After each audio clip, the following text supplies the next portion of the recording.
آج ہماری کیبنٹ کی میٹنگ ہوئی پرائم منسٹر عمران خان صاحب کی صدارت میں۔ سب سے پہلے جو پرائم منسٹر صاحب نے ایک بات کی وہ بڑی اہم تھی۔ تلاوت کے بعد انہوں نے یہ کہا کہ انشاءاللہ تعالی جو بھی ہمارا حکومت کا بقیہ حصہ اس پہلے سٹینٹ کا ہے اس میں انشاءاللہ وہ احساس کے پلیٹ فارم کو استعمال کرتے ہوئے ڈیٹا بیس چاہے وہ احساس کا ہو نادرا کا ہو اس کی بنیاد پہ ہم نے بھوک کو وہ علاقے جن میں کہ لوگ بھوک کا شکار ہیں انشاءاللہ تعالی ہم اس منزل کی طرف جائیں گے جس میں کہ کوئی پاکستان میں کوئی کم از کم بھوک کی وجہ سے نہ مرے۔ میرا خیال ہے بہت ہی نوبل کاز ہے اور انشاءاللہ پرائم منسٹر صاحب کی کمٹمنٹ کو جانتے ہوئے اور ایک کامیاب تجربہ جو کہ احساس کی صورت میں ہم نے کیا، یہ بھی انشاءاللہ وہ وقت آئے گا کہ پاکستان میں کوئی بھوکا نہیں ہوگا۔ اس کے بعد ڈاکٹر فیصل جو ہمارے ہیلتھ منسٹر ہیں انہوں نے ہمیں کرونا کے بارے میں بتایا، اعداد و شمار دیے اور ساتھ ہی ساتھ میں جو برطانیہ سے آنے والی پروازیں ہیں اور برطانیہ سے آنے والے مسافروں کو بھی جو ہم نے ریسٹرکشنز لگائی ہوئی ہیں اس کا بتایا، کیونکہ آپ کو پتہ ہے کہ یورپ میں انگلینڈ میں خاص طور پہ یہ وبا زیادہ زور پکڑ گئی ہے اور اس کی کچھ کہتے ہیں کہ جو دوسرا سٹرینڈ ہے اس کا کووڈ کا وہ بھی، تو ان ساری چیزوں کو نظر رکھتے ہوئے ہم نے اس چیز پہ گہری نظر رکھی ہوئی ہے اور ہم یہ امید کرتے ہیں کہ انشاءاللہ تعالی باوجود پی ڈی ایم کی غیر ذمہ دارانہ جلوسوں کے ہم جو ہے تو انشاءاللہ اس کو کووڈ کو قابو میں رکھیں گے۔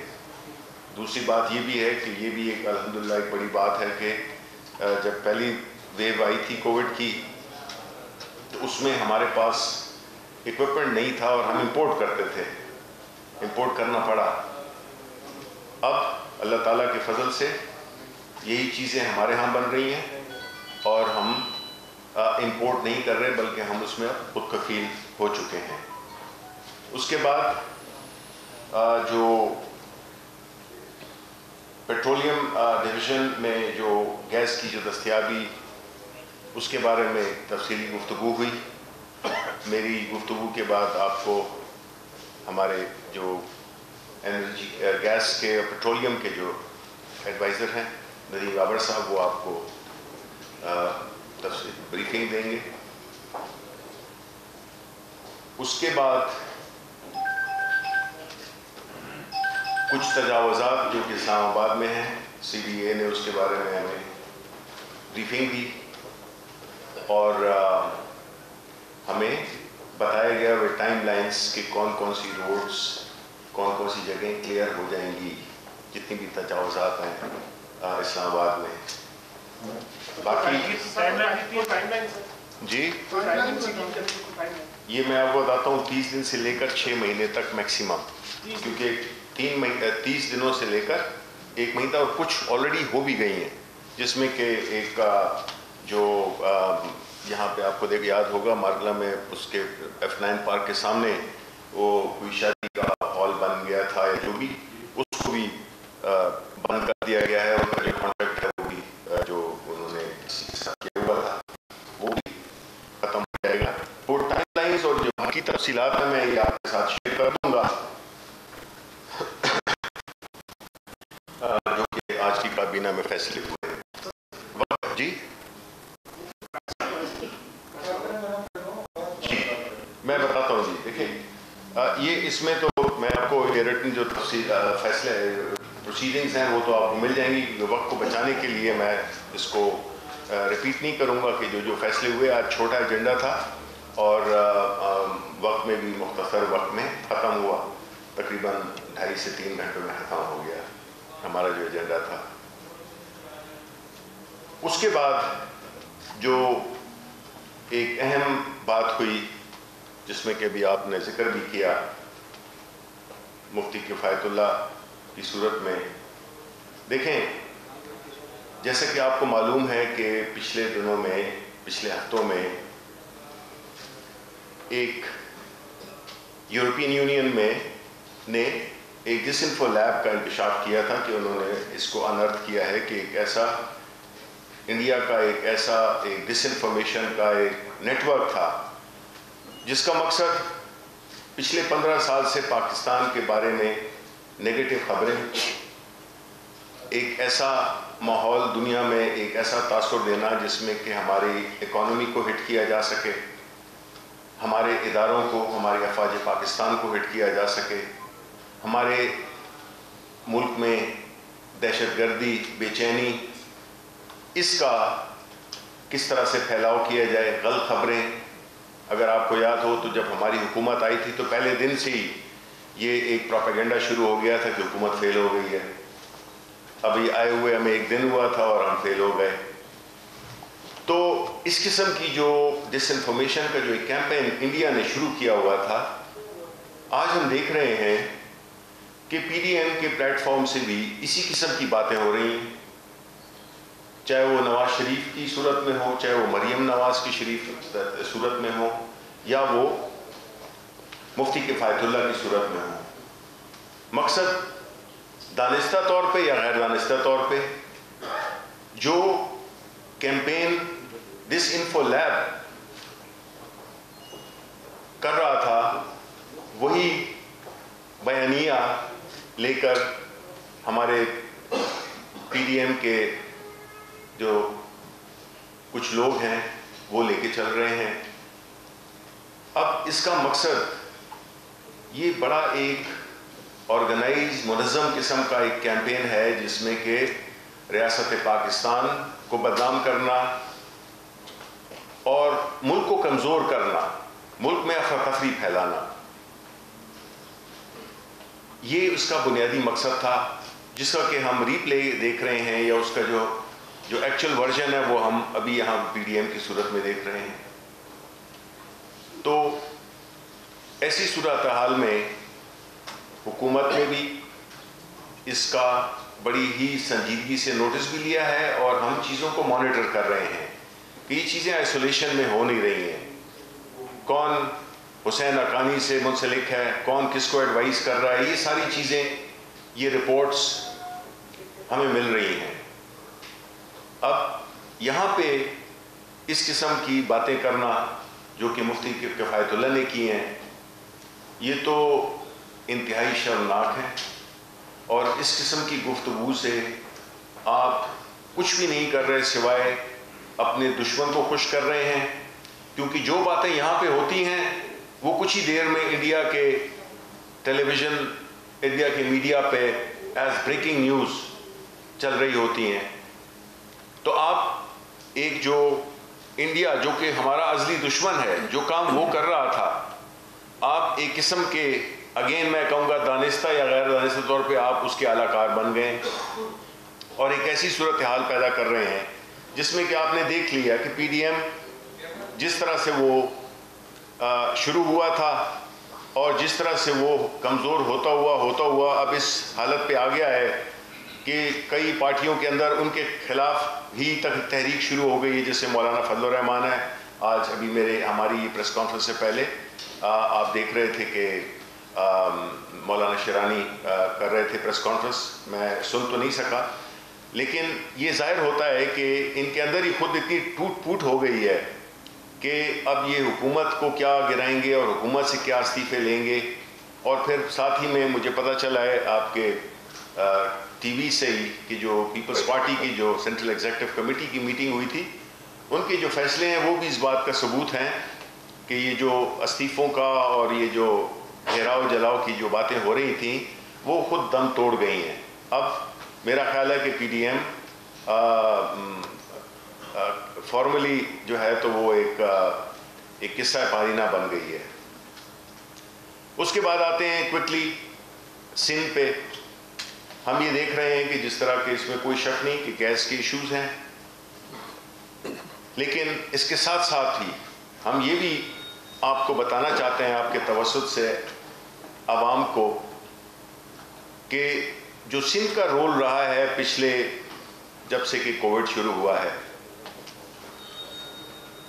پہلے انہوں نے اپنی ایک حکمت عملی بنائی کہ ٹوٹل لاک ڈاؤن کریں گے. ہماری جو فیڈرل حکومت ہے اس کی ایڈوائس کے بالکل اپوزٹ انہوں نے یہ فیصلہ کیا، جس سے کہ بڑا نقصان ہوا سندھ میں، جس میں کہ لوگوں کے کاروبار افیکٹ ہوئے، بزنس افیکٹ ہوئی، لوگوں کو بھوک کے لیے ایکسپوز ہوئے. اب پھر اس کے بعد جو انہوں نے کووڈ کے بعد جو انہوں نے جو یہ سارا کچھ سیاسی تھا کہ وہ سیاسی طور پہ نہیں چاہتے تھے کہ فیڈرل حکومت کامیاب ہو جائے، لیکن کامیابی دینے والا اللہ ہے. پھر اس کے بعد کووڈ کے بعد جب گندم کا سلسلہ شروع ہوا، وہاں پہ بھی سندھ حکومت نے ایک انتہائی خود غرضی کا مظاہرہ کیا. صرف سیاسی فوائد حاصل کرنے کے لیے انہوں نے گندم کی ریلیز کو روکے رکھا، جس کی وجہ سے شارٹیج پیدا ہوئی، آٹے کی قیمتیں اوپر چلی گئیں، اور خاص طور پہ سندھ میں جہاں پہ کہ کوئی 1400 سے لے کر 1600 روپے تک قیمت چلی گئی، جبکہ پنجاب میں 960 980 روپے کی بوری مل رہی تھی. تو اس نے جو ایک پورا سپلائی چین تھی اس کو ڈسٹرب کر دیا، اور پنجاب سے جانے لگی اوپر کی طرف، ساؤتھ کی طرف جانے، کراچی کی طرف جانے لگی، سندھ کی طرف جانے لگی. اس سے یہ ہوا کہ جو پوری جو ایک فلو تھا وہ ڈسٹرپٹ ہو گیا، اور اس سے پورے ملک میں ایک آٹے کی شارٹیج اور ایک آٹے کی قیمتوں کی میں بڑھاوٹ ہوئی، جس سے کہ بے چینی پھیلی. ظاہر ہے کہ مقصد یہی تھا کہ وفاقی حکومت کو سیاسی طور پہ نقصان پہنچایا جائے.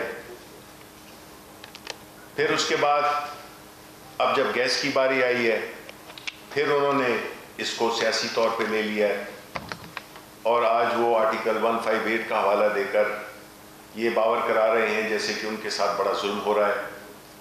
اب ایسی صورتحال میں ہم یہ سمجھتے ہیں کہ جو 18ویں ترمیم تھی اس کے بعد صوبوں کا جو رول تھا وہ یہ نہیں تھا کہ وہ ایک آزاد مملکت بن جائیں، بلکہ جو ایک فیڈریشن کا جو کانسیپٹ تھا اس کی جو روح تھی اس کو ہم نے برقرار رکھنا ہے، جس میں کہ کچھ صوبے ہوں گے کسی کا کوئی ایڈوانٹیج ہے، کسی کا کچھ ایڈوانٹیج ہے، کسی کا کچھ ایڈوانٹیج ہے، اور ایک انٹر ڈیپینڈنس کا ماحول جس میں کہ کوئی چیز ایک صوبے میں نہیں ہے تو دوسری میں ہے، اور آپس میں اس طرح کا تعاون، بھائی چارہ اور فیڈریشن کو کہ جتنے بھی یونٹس ہیں ان کو آگے لے جانے کا تھا. لیکن سندھ حکومت اپنی سیاسی مقاصد کے لیے، سیاسی پوائنٹ سکورنگ کرنے کے لیے ایک ایسا ماحول پیدا کرتی ہے جس سے کہ ملک میں یہ تاثر ہو کہ یہاں پہ چیزوں کی کمی ہے، یا قیمتوں میں ڈسٹرب کرنا اور فیصلوں میں دیر کرنا. آپ کو بتائیں گے ندیم بابر صاحب کہ کس طرح سے 1 سال سے زیادہ کا عرصہ لگایا اس 17 کلومیٹر کی ایک جو پائپ لائن بچھانی تھی پورٹ سے ایس ایس جی سی کے، جس کی وجہ سے یہ سارا پرابلم بھی ہوا کہ کیوں ہم ایک خاص مقدار سے زیادہ لا نہیں سکتے تھے. یہ ساری باتیں جو ہیں تو ان کی جو تفصیلات ہیں وہ میں ریکویسٹ کروں گا ندیم بابر صاحب سے کہ وہ آپ کو تفصیلی طور پہ بتائیں کہ یہ جو گیس کا ایشو ہے، اور خاص طور پہ یہ جو آنے والا ایک مہینہ ہے اور جو گزرا ہے اس کے بارے میں آپ کو اپڈیٹ کر سکیں. جی بہت شکریہ شبلی بھائی، آپ سب لوگوں کا بہت شکریہ آنے کا. آج میں 2 چیزوں پہ بات کروں گا. ایک تو کل سے ایک پریس میں معاملہ چل رہا ہے کہ چیف منسٹر سندھ نے پرائم منسٹر کو ایک خط لکھا ہے گیس کے حوالے سے. کچھ سیکشنز نے، پرنٹ میڈیا نے اس کا کچھ حصہ چھاپا بھی ہے، تو میں اس حوالے سے کچھ باتیں کروں گا، اور اس کے بعد پھر جنوری اور سپلائی کی جو سچویشن ہے اس پہ بات کروں گا. اگست میں جب مشترکہ مفادات کونسل کی میٹنگ ہوئی، کونسل آف کامن انٹرسٹس، تو اس میں سندھ کی طرف سے آرٹیکل 158 کا ایجنڈا آئٹم جو پہلے سے چلا آ رہا تھا اس پہ میں نے ایک بریفنگ دی کاؤنسل کو، اور اس بریفنگ میں میں نے جون 2020 کے ایکچول نمبرز دکھائے سارے صوبوں کو۔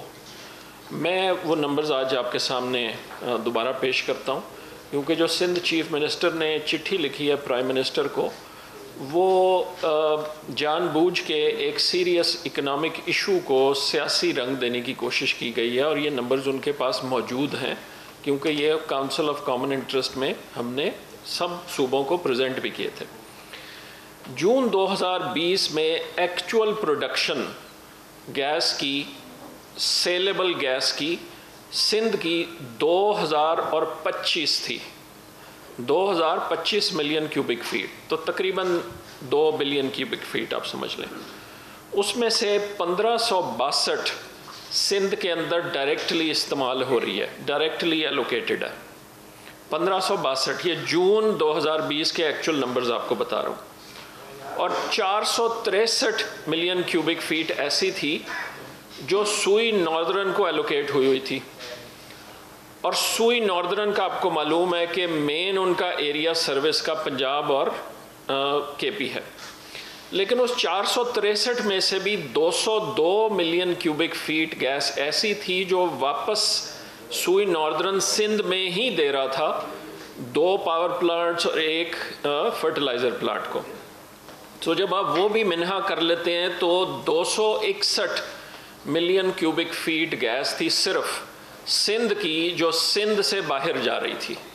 جون کے نمبرز میں آپ کو بتا رہا ہوں، اور آج نمبر اس سے بھی تھوڑا کم ہو چکا ہے، کیونکہ آپ کو معلوم ہے کہ پروڈکشن ڈکلائن پہ ہے۔ اس 2061 کے علاوہ تقریباً 150 ملین کیوبک فیٹ LNG اوسطاً سندھ میں دی جا رہی ہے۔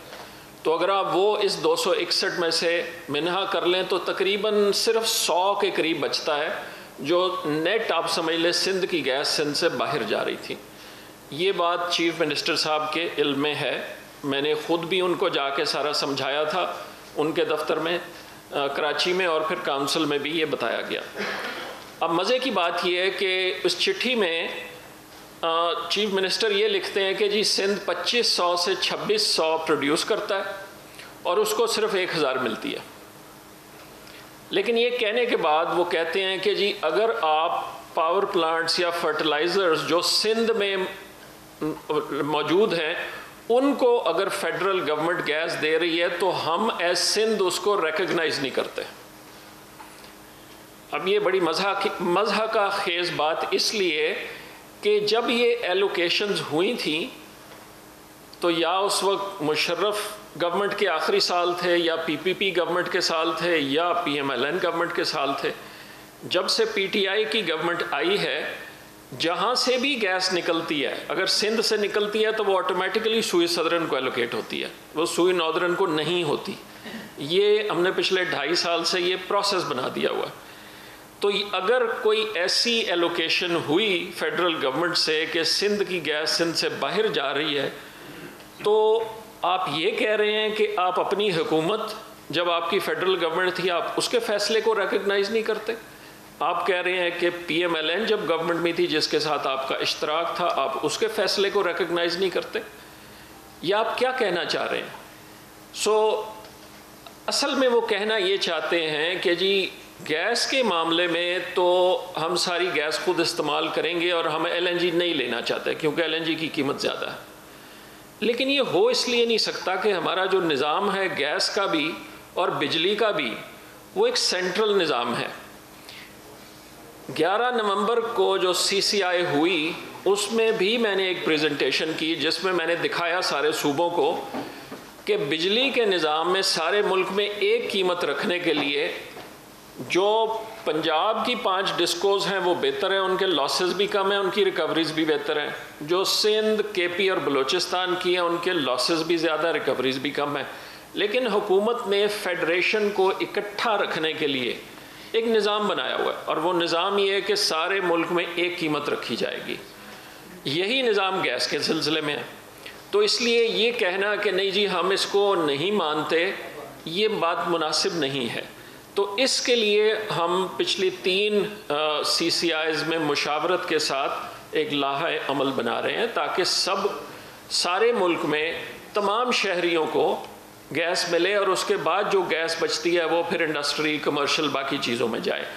شہری کسی سٹیزن کسی صوبے کا نہیں ہے, سٹیزن پاکستان کا ہے. ہمیں پاکستان کے سٹیزن کو پاکستانی کے طور پہ ٹریٹ کرنا چاہیے. یہ نہیں کہنا چاہیے کہ یہ سٹیزن سندھ کا ہے اور یہ سٹیزن جو ہے پنجاب کے اور یہ سٹیزن کے پی کا. سو یہ تو بات ہو گئی اس چٹھی کے حوالے سے, اور اس پہ پرائم منسٹر کو انہوں نے لکھا ہے اور اس پہ نیچرلی جو فیکٹس اینڈ نمبرز ہیں ان کو بتا دیے جائیں گے, اور ہماری کوشش یہی ہے کہ افہیم و تفہام سے راستہ نکالا جائے. اب آ جائیں سپلائی سچویشن پہ. آپ سب لوگوں کو معلوم ہے کہ جو ہماری لوکل پروڈکشن ہے وہ ریپڈ ڈکلائن پہ ہے, اور میں کئی دفعہ اسی جگہ آپ کو بتا چکا ہوں کہ گروس ڈکلائن 9-9.5% تک جاتا ہے. جو ہم نئی ڈسکوریز کر بھی رہے ہیں وہ نیٹ کرنے کے بعد بھی 5 سے 7% ڈکلائن ہے, اور اس کو ہم LNG منگوا کے پورا کرتے ہیں. ہمارے جو دونوں ٹرمینلز ہیں, جن دونوں کانٹریکٹس جو گورنمنٹ کے ہیں وہ 1200 ملین کیوبک فیٹ کے ہیں. ہم دسمبر کے مہینے میں پورے 1200 پہ چلاتے رہے, اور جنوری کے لیے بھی ہم نے 1200 کا انتظام کیا ہوا ہے, اور یہ ہم نے پریس ریلیزز بھی ایشو کی ہیں. جو ہماری دسمبر اور جنوری کی اوسط قیمت ہے وہ $6.34-35 کے قریب ہے, اور اس سے اگر آپ کمپیئر کریں 3 سال پہلے کی سردیاں تو وہ $8 سے اوپر تھی. ہم نے جنوری کے لیے 12 کارگوز کا انتظام کیا ہوا ہے. اس وقت جو ہماری گھریلو ضرورت ہے گیس کی وہ گرمیوں کے مقابلے میں 2.5 گنا بڑھ چکی ہے سوئی ناردرن کے سسٹم میں, اور 2 گنا بڑھ چکی ہے سوئی سدرن کے سسٹم میں. ہمارا جو پیک پیریڈ آتا ہے وہ دسمبر کا آخری ہفتہ اور جنوری کے پہلے 15 دن, یہ 3 ہفتے ہوتے ہیں جہاں ہماری ڈیمانڈ میکسیمم ہوتی ہے. 1 ہفتہ گزر چکا ہے, 2 ہفتے ابھی باقی ہیں.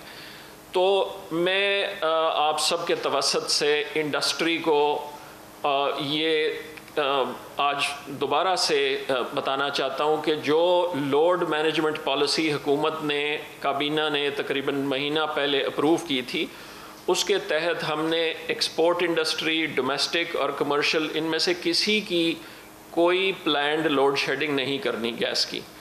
پریشر کے ایشوز ڈومیسٹک خاص طور پہ کچھ لوکیشنز پہ موجود ہیں, اور اس کی وجہ میں پہلے بھی بتا چکا ہوں کہ جس طریقے سے نیٹ ورک پھیلایا گیا ہے, اینڈز پہ, ٹیل اینڈز پہ جنہیں ہمیں کہتے ہیں, پریشر ڈراپ آتا ہے جب ڈیمانڈ بڑھ جاتی ہے.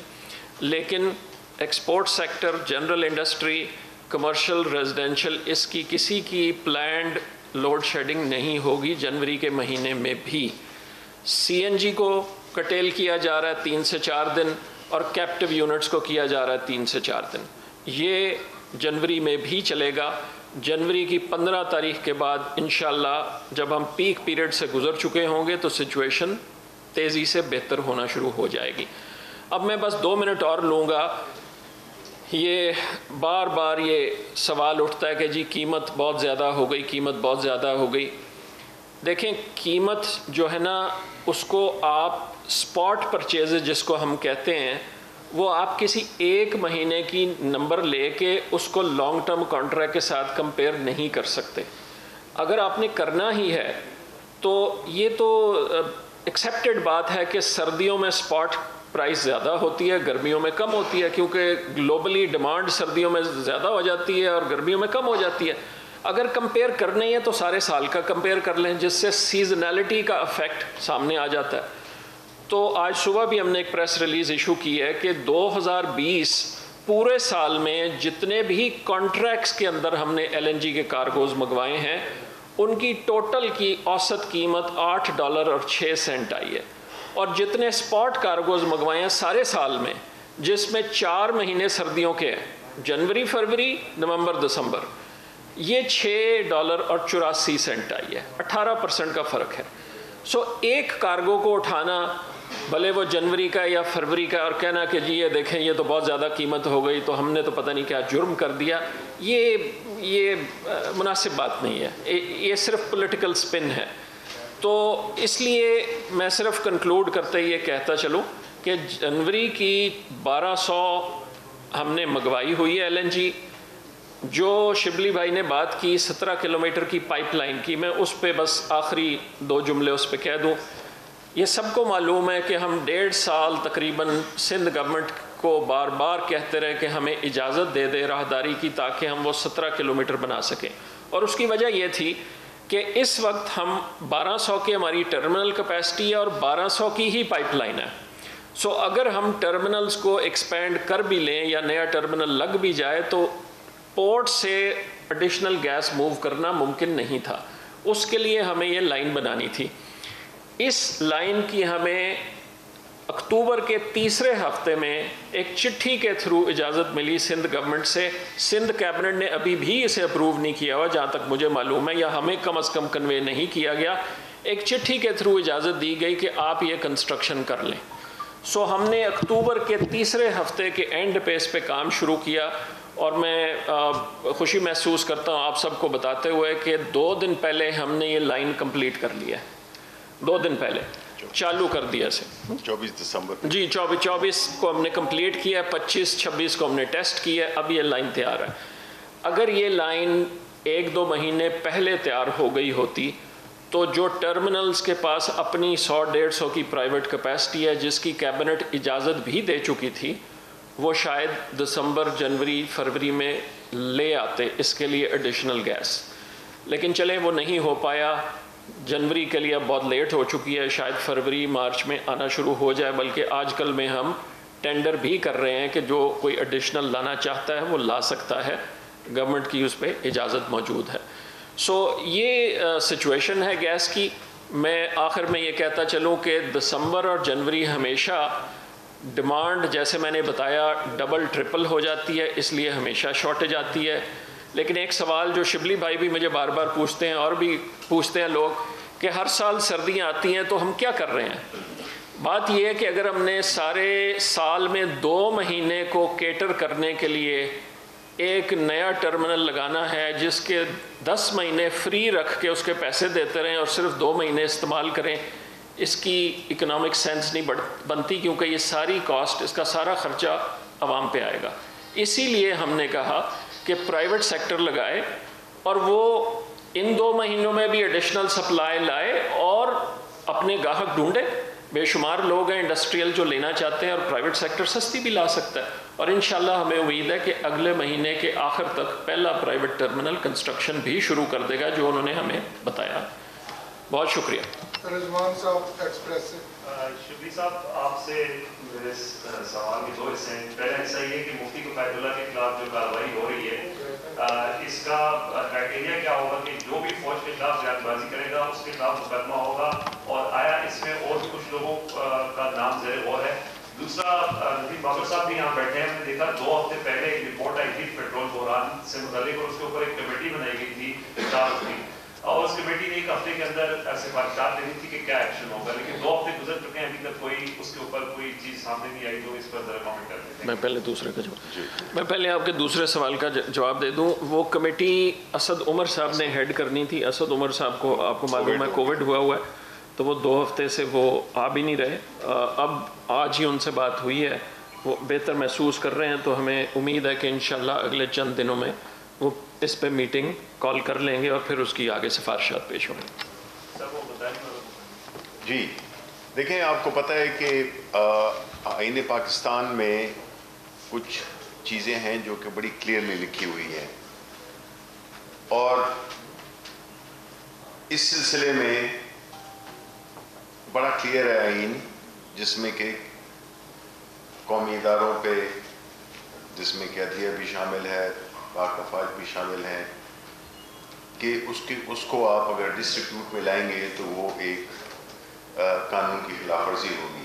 اب ظاہر ہے یہ اس طرح ہوا ہے، اور اس طرح کی باتیں کرنا، میرا تو یہ خیال ہے کہ دیکھیں، آپ کو ایک بات ذہن میں رکھنی چاہیے کہ اگر ہم ان ممالک کا پہ نظر دوڑائیں جس میں کہ سیریا ہے، جس میں لیبیا ہے، جس میں عراق ہے، جس میں 1-2 اور ملک ہیں، جس میں کہ آپ مت بھولیں کہ آپ ایک ایسی دنیا میں رہ رہے ہیں جہاں پہ کہ آپ کے ملک کے ظاہرہ کے دشمن بھی ہیں، اور ایک ایسی حکمت عملی اختیار کی گئی ہے جس میں کہ اس ملک کو پسماندہ بھی رکھا جائے ایک معاشی بدحالی میں بھی رکھا جائے اور ایک ایسا یہاں پہ ایک سلسلہ شروع کیا ہے جس سے کہ یہ ملک سٹیبلائز نہ ہو.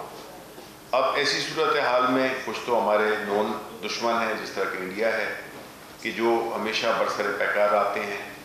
تو اگر یہ جتنے ممالک جس کا کہ میں نے ذکر دیا ہے تو اگر آپ ان کی اس پہ نظر ڈالیں تو پہلا جو چیز ہوئی وہ ہوئی اس کی فوج کو ڈس انٹیگریٹ کرنا، یعنی اس کو ڈسٹروائے کرنا.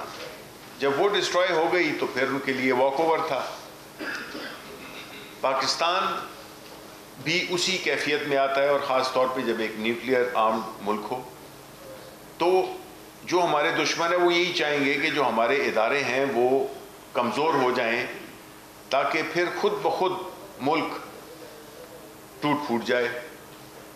تو یہ ایک منظم سازش کا حصہ ہے کہ اس ملک کی اداروں کو آپ نے منتشر کرنا ہے، پھر باقی کام بڑا آسان ہو جائے گا.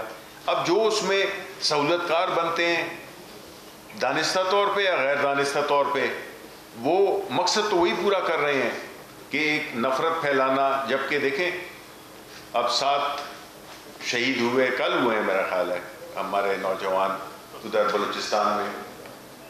تو پی ڈی ایم کے جلسے میں، پرسوں کی بات ہے، پی ڈی ایم کے جلسے میں ایک لفظ نہیں بولا گیا. دیکھیں یہ پاکستان کی جو فوج ہے وہ کوئی باہر کی فوج تو نہیں ہے، ہماری اپنی فوج ہے.